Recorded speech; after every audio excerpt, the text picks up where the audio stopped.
Hello everybody, my name is Nick Infernus, and this intro might have been different from yesterday's video. I forgot what my intro was. Screw it, we're just going with this new one. And speaking of yesterday's video, I'm sure there are some people who did see it. It was about me ranking each of the MCU Disney Plus shows that are currently out right now. And admittedly, that was a bit of a bumpy ride in terms of a video. There were a lot of stutters, not a lot of stutters, there were still some stutters, and I do remember there being that big pause in either the WandaVision and Hawkeye in either the WandaVision or Hawkeye segment. See, I just did it again. Fantastic. I will try to minimize those. They're not really things that I can avoid, but for the sake of producing good quality content for you guys, I do think it's important. So, what I talked about yesterday was stuff that's already been released. What about the stuff that has yet to be released? That's what this video is for. In this video, I will be discussing each of the upcoming MCU Phase 4 projects that have a set release date. So of course, as you can probably see in the description, I won't be discussing anything like I Am Groot or Ironheart or Echo, Secret Invasion, Armor Wars, anything like that. If it has a set release date, it'll be covered, and if it's still to be determined, it's exempt. With one exception, because I want to talk about a rumor. So what's qualifying for this list?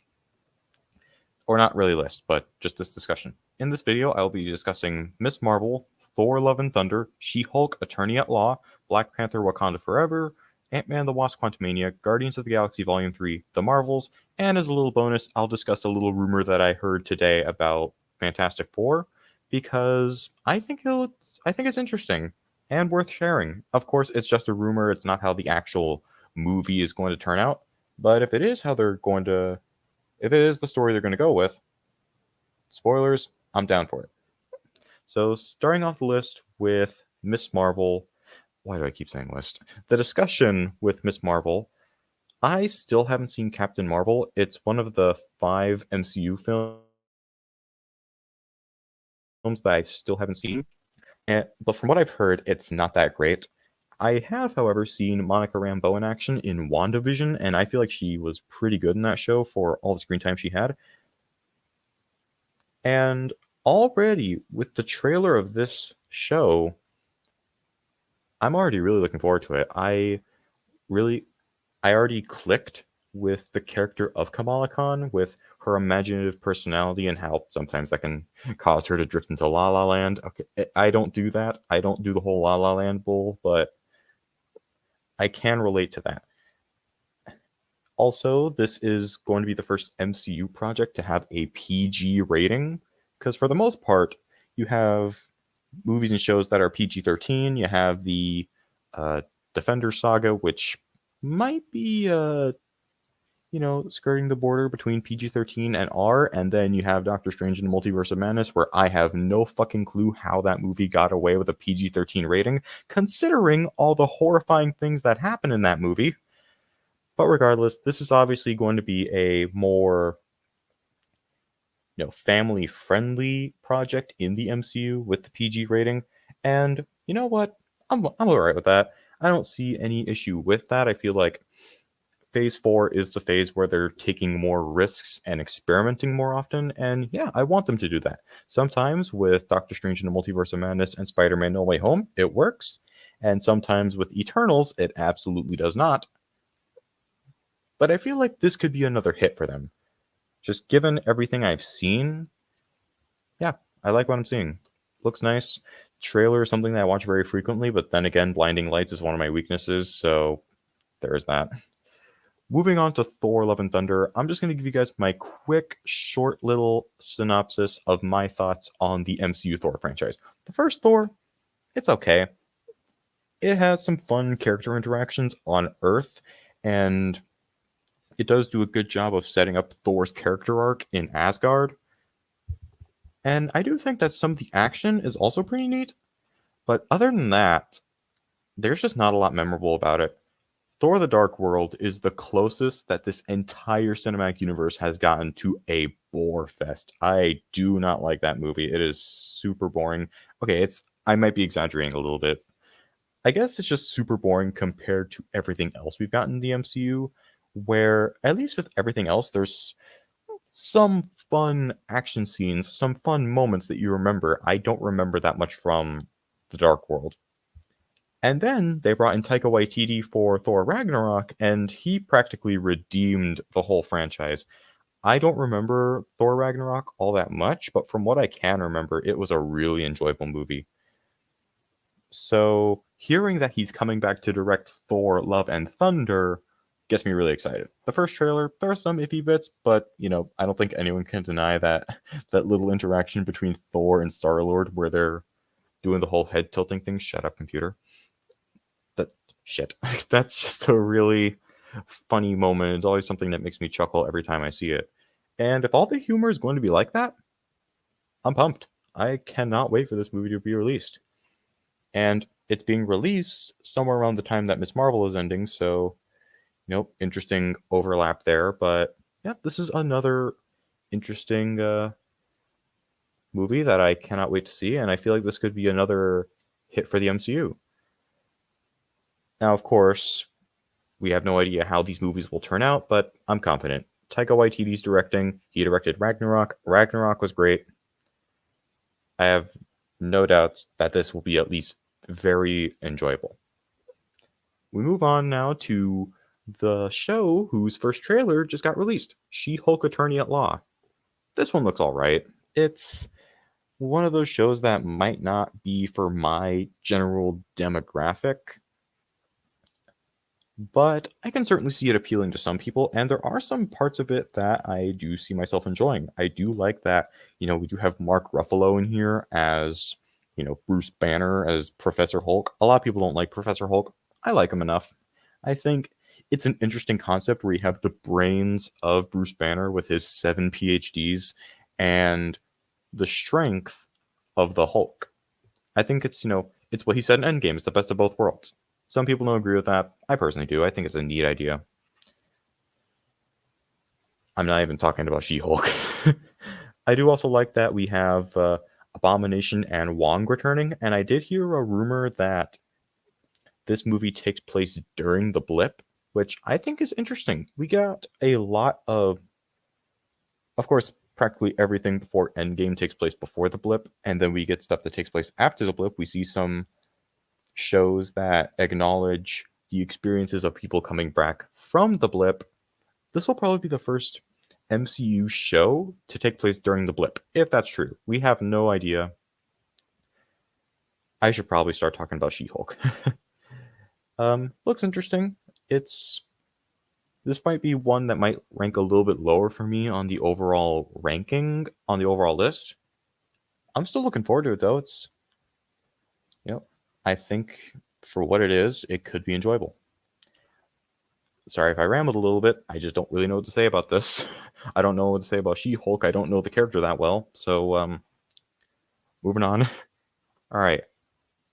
Black Panther Wakanda Forever. Let me just come out and say that I love the first Black Panther. I think that aside from the absolutely cartoony portrayal of Ulysses Claw, it does practically everything else right. A lot of people say the CG is bad. I'm not an expert in CGI. I wouldn't really know that much about that, so I think it looks okay. But once Killmonger shows up, the movie really escalates and becomes so much better. You have this villain who is so despicable and has no care at all for his fellow man. But in a sense, he's still right. He is able to have T'Challa change and realize what Wakanda's been doing wrong, what King T'Chaka has been doing wrong, and change, and move Wakanda towards that change. And then, of course, T'Challa was a pretty major player in Infinity War, where he gave Captain America's team refuge in Wakanda, and aided during the battle with both Thanos and the children of Thanos, before being dusted and then brought back in Endgame, where he had some of his moments there as well. And then in 2020, we lost Chadwick Boseman. So when they announced this movie, I started to get a little bit worried. I started to worry that maybe they would try to recast T'Challa, which I was really hoping they wouldn't do, because I just feel like that would leave a bad taste in a lot of people's mouths. Thankfully, they went with the option that I was hoping they would do, where they're focusing on someone else, specifically either Shuri or Nakia, or actually, I think it's both. And honestly, if you are going to make a Black Panther movie that doesn't star T'Challa, those two are probably the best characters that they could have focused on. It's unfortunate that Chadwick Boseman can't be in this movie because, well, he passed away 2 years ago. But I am glad that they are doing what would probably be considered the right decision. And at the same time, they are still going to honor Chadwick Boseman's legacy in this movie, so I can respect them for doing that. Now, I really hope that I can do more than respect this movie, because if you guys saw yesterday's video, you guys know that just because I respect something doesn't mean I love it. Hopefully I can love this movie like I loved the first one. So, moving on to the 2023 releases, we have Ant-Man the Wasp: Quantumania. I absolutely love the first Ant-Man. I think it's a really enjoyable comedy. I still have not seen Ant-Man the Wasp, the second movie. From what I've heard, that one's pretty good. Not as good as the first Ant-Man, but still good. And I am looking forward to it. It's the next one that I plan on watching. Then we have this one, and I'm not entirely sure what to think about it. Of course, you have the first two movies that are pretty small in scale, and of course you'd want the third movie to be about that, but supposedly Kang the Conqueror's in this, and for those who don't know, Kang the Conqueror, he's essentially one of the more sinister variants of He Who Remains from Loki. But if he's going to be in this movie, I am a little worried that this might not stay true to Ant-Man's general style, where it's just small-scale comedies. And normally I'm okay with the MCU's huge scale and massive stakes, but I don't think that works for Ant-Man. I feel like Ant-Man is one of those things that has achieved greatness without the massive spectacle. And of course, Hawkeye's another contender in that list, but that's mainly Ant-Man's shtick. I'm still looking forward to it, of course. Paul Rudd is absolutely perfect for this kind of role, for this kind of lovable character who is Scott Lang, who is Ant-Man.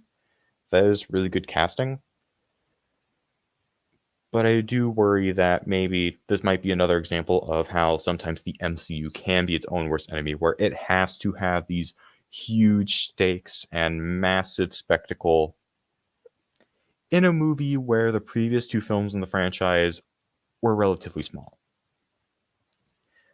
Then we move on to Guardians of the Galaxy Volume 3, and let me just say this right now. As of this video, the first Guardians of the Galaxy, easily top 3 MCU. I love that movie so much. It is so funny, so enjoyable. It manages to make a band of jackasses enjoyable. I was going to say another word other than jackasses, but I I forgot what it was as I was saying the sentence, so that's great. Misfits wasn't really cutting it either. But yeah, I love the first Guardians of the Galaxy. The second one's okay. I feel like there's a lot that they could have done to make it better. Maybe reveal Ego to be a bad guy earlier. Maybe add some dramatic irony in there, which for those of you who don't know what dramatic irony is, it's where the audience knows that something's wrong, but the characters don't know that something's wrong. So like if they made Star-Lord oblivious to how bad of a guy Ego was, and then have the audience and maybe some of the characters know, oh, this dude's a bad guy, we probably shouldn't let Peter near him. I feel like that would have worked better than revealing Ego as a villain in the last 30 minutes of the movie. And other than that, I felt like Drax was really mean-spirited towards Mantis, so he also dragged the movie down for me quite a bit. And at the same time, for a movie called Guardians of the Galaxy, there wasn't a lot of galaxy being explored. Now I'm hoping that changes in this movie. Hopefully we do get to see more of the Guardians of the Galaxy being the Guardians of the Galaxy, actually exploring the galaxy. And I do hear that the High Evolutionary is the villain of this movie. I don't know a lot about that character. and hopefully it can teach me more about it, or I'll just have to do my own research. I'm still interested in seeing where they go with that. And of course, you have Nebula tagging along. I did hear that maybe Thor will be in this movie. Don't take my word for that. That is just a rumor. But yeah, this one I feel like could go anywhere. This could be great. This could be more on the bottom rung of the MCU. It could be good. It could be meh. I don't really know how to feel about it. Hopefully, it'll be good. This is going to be James Gunn's last major project in the MCU before he leaves. So hopefully, he'll go out on a high note. Finishing the official entries on this list is the Marvels. Like I said before, I still haven't seen Captain Marvel. I have seen Monica Rambeau in action, and we are about to see Kamala Khan in action, and I'm really looking forward to that. Since I still have not seen the first Captain Marvel, I have no idea where this is going to go. I did hear that Nick Fury is going to be in this movie, which I now know might actually be false, since apparently Secret Invasion is going to be about Nick Fury's ultimate sacrifice, and it will be Samuel L. Jackson's last outing in the MCU, which makes sense. The guy's getting old. Not to cast shade on him or anything, that's just the fact of the matter. He's in his 70s at this point. I don't really know what to think of this one either. That's the thing. We don't really know a lot about these later projects, but I still felt this one was worth including since we do have an idea of when this will come out. And at the same time, I do find it interesting that this switched release dates with Quantumania. I don't know why I find that interesting. I just do. But yeah, this is another thing where I really don't know what to think about it. I will save my judgment on it for after I see Captain Marvel, but for right now, that's all I gotta say about it. And now let's talk about the rumor that I heard about the Fantastic Four reboot. And no, this doesn't have anything to do with the director. I do know that John Watts left the project to take a break. And of course, everyone is hoping, praying that John Krasinski comes back as Reed Richards, because man, that guy was done dirty in Multiverse of Madness. I'll tell you what. Love the movie. The lack of Illuminati was one of the weaker points of it. The rumor I want to talk about was a rumor. Actually, if I pull this up, yeah, this is a rumor about when this movie takes place, and if I can pull it up, I have it saved somewhere on Instagram. Yeah, here it is. All right, so going off of this post, it says Fantastic Four will be the last film in Phase 4. Makes perfect sense. Film is set in the 1960s and reveals how they got stuck in the quantum realm. Now, I don't know how reliable this source is, or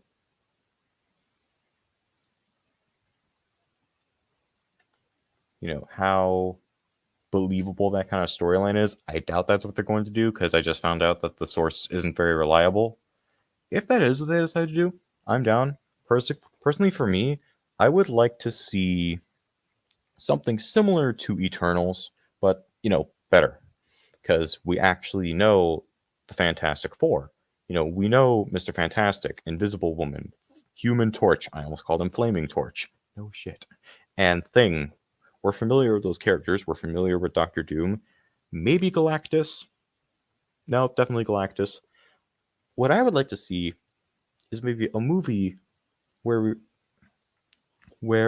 we have a get the gang back together story, where we see them split up, where they explain what caused them to split up, but then near the end they have to get back together to face a threat. Maybe they could have Doctor Doom be the villain in the first half. Maybe they could bring in Galactus in the second half. Who knows? Who knows? I am certainly hoping that this will be at least a good movie, because even now, we still don't have a Fantastic Four movie that can truly hold the title of fantastic. Because, the 1990s movie is an abomination. The 2005 movie's okay. The Rise of the Silver Surfer is less okay. And then Four Stick is another abomination. So hopefully with the style of the MCU, we can get a Fantastic Four movie that is actually fantastic, regardless of where this goes. So, yeah, that'll wrap up the discussion. Really hope you guys enjoyed. If you did enjoy, you know what to do. I won't bore you with that generic stuff.